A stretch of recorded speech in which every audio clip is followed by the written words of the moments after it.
Good evening. My name is Marcos Pineda, and I am from the Masters in Higher Education program. This is my submission to the University of Redlands School of Education Student Commencement Speaker Contest. It is an honor and a privilege to share my story of getting here with you all. My name is Marcos Pineda, and I am an Inland Empire native who will be graduating with a Masters in Higher Education. My story is very much like many who pursue an education from an institution of higher learning, and it starts with my parents.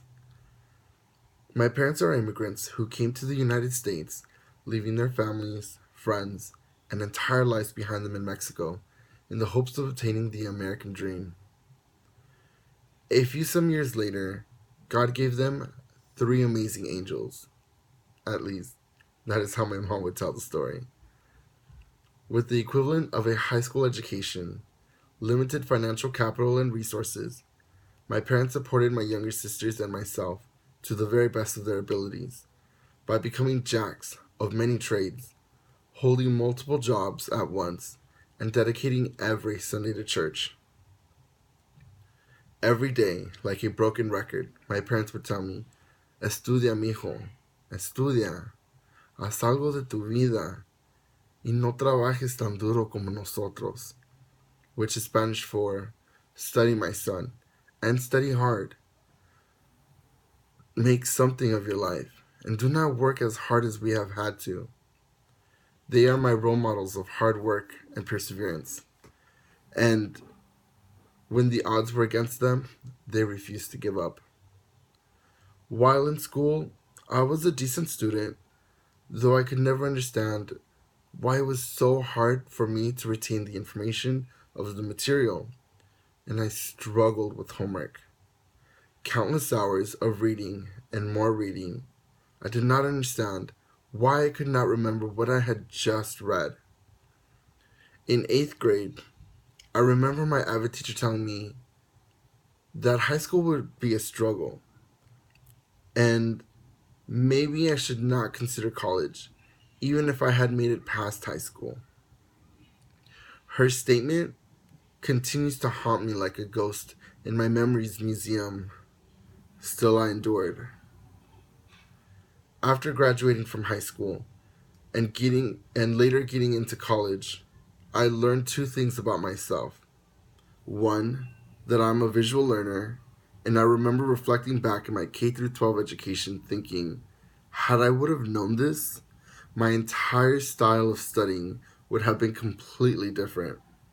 And two, that I'm a first generation student, though I did not exactly know what that meant until my first term of my master's program when reading Thielen's A History of American Higher Education in Dr. Pauline Reynolds' class. It was at that very moment that my cohort realized that many of us shared the camaraderie of this term,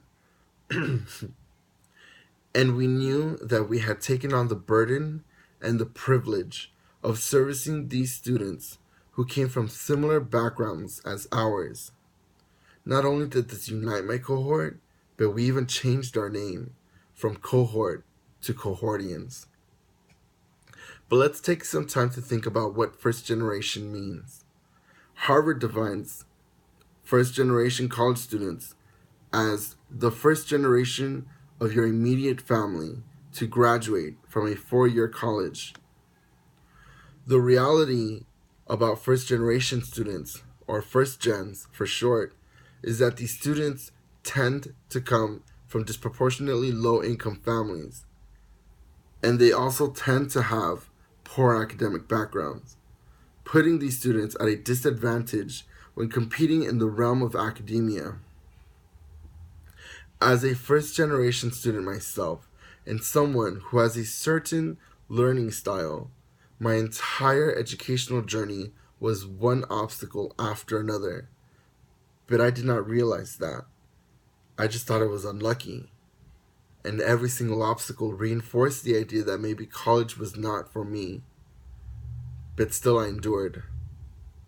Holding close my parents' hard work at heart through the struggle with the support of my family, my friends, my fraternity, and of course, my cohortians. Not only did I endure, we all thrived. Bulldogs, we are all educators in our own right. In some fashion, you will touch the lives of many students and make a difference. Let us not build and enforce obstacles, but break them and provide guidance and mentorship to our students. Whether it is in the classroom or in an administrative office, there is much work to be done, Bulldogs. We are servants of education and stewards who must work hard all day and all night to keep the gates of access open for our community, our country, and the world. So this goes out to my younger sisters, Yvette and Rebecca.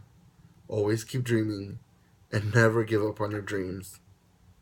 And to all of our friends, our families, and everyone else who has felt that their educational journey has been one obstacle after another, remember this: si se puede.